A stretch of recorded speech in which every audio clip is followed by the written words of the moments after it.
Filters that are easy to install and clean. Available for most models.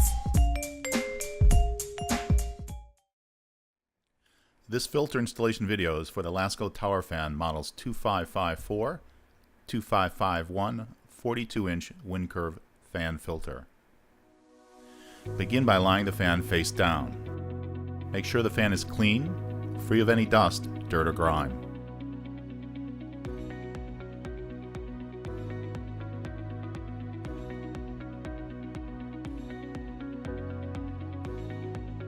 Attach Velcro adhesive strip to the outside edge of the grill, as shown here. Peel off one side of the Velcro strip. Press firmly on the full length of the Velcro strip. Repeat the same on the opposite side.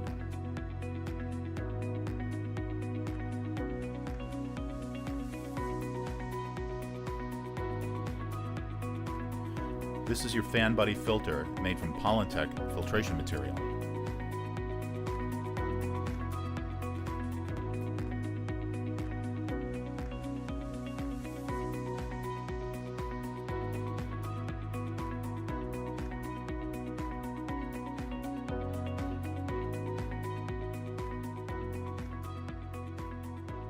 Okay, that's it.